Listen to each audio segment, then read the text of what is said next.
Welcome to Gathering at the Table's online reflection for August. Our question for this week is, do you think people who have committed murder can be forgiven? In order for us to tackle this question, I think it's important to ask who is doing the forgiving. On one hand, if it's human forgiveness that we're talking about, then it would depend on the person. I know it's easy to say that we're supposed to give, but the reality of forgiving can be extremely difficult. Could I forgive someone who murdered someone that I care about? My first reaction is to say that I would think that I could try, but since I'm not in that situation, I can't really say for sure. I would rather be honest about that than to pretend that my forgiveness is somehow perfect. I'm sure that there are those people who have suffered in that way that we're talking about and would land on both sides of being able to forgive and not being able to. The question becomes more interesting, though, when we think about God's forgiveness. Throughout the Bible, God forgives time and time again, everything from serious idolatry, which God says is very important to them, to people simply being stubborn.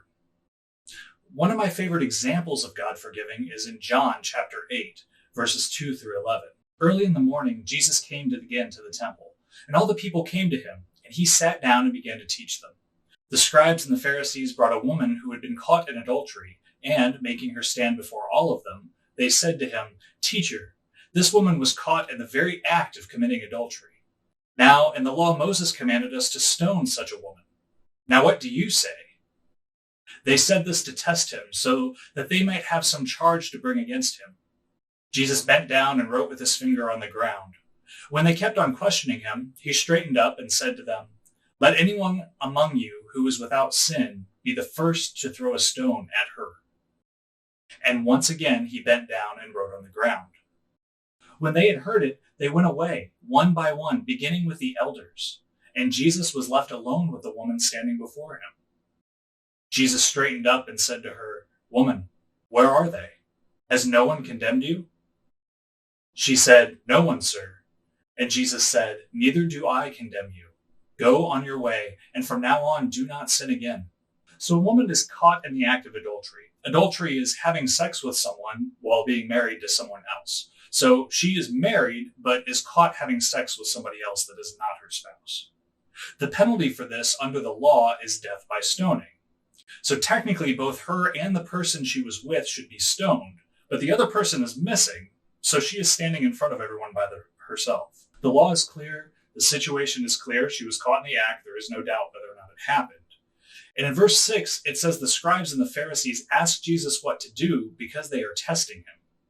Jesus already has a reputation for breaking traditions for the sake of mercy.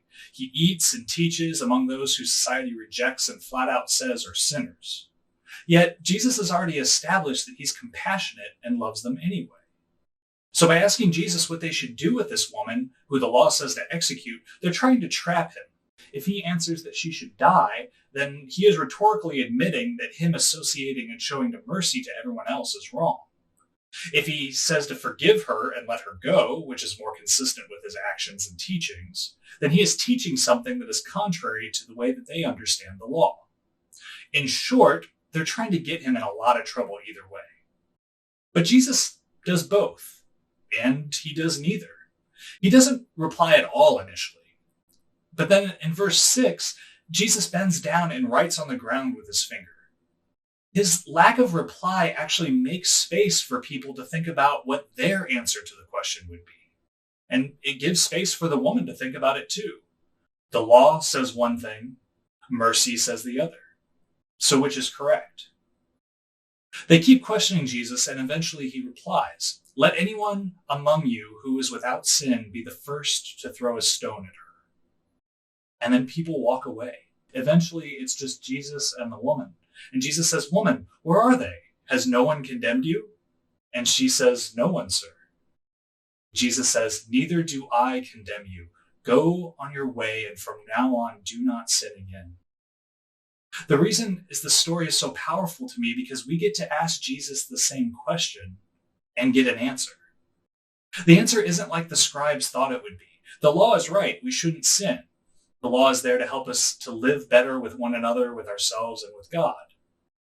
But when we do sin, when we break God's law, Jesus, God incarnate, who is sinless, blameless, and is our judge, still chooses mercy. So, can someone who commits murder be forgiven? Based on the God that we come to know in Jesus? Yes. As hard as it is for us to accept, it looks like Jesus chooses mercy time and time again. And it's kind of a hard answer because we don't get that feeling of revenge or vindication when other people wrong us.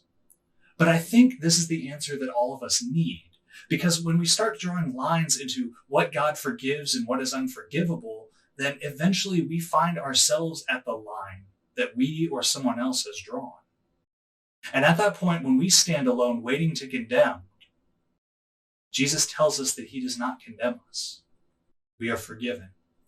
Go and try better next time. A couple of questions for reflection. When was a time that you felt like you shouldn't have been forgiven when you were? It could be a friend, a family member, or maybe yourself. Where is an area in your life that you feel like you need forgiveness?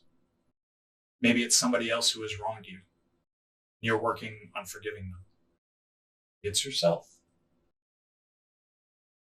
Thanks for joining us. We'll see you next time.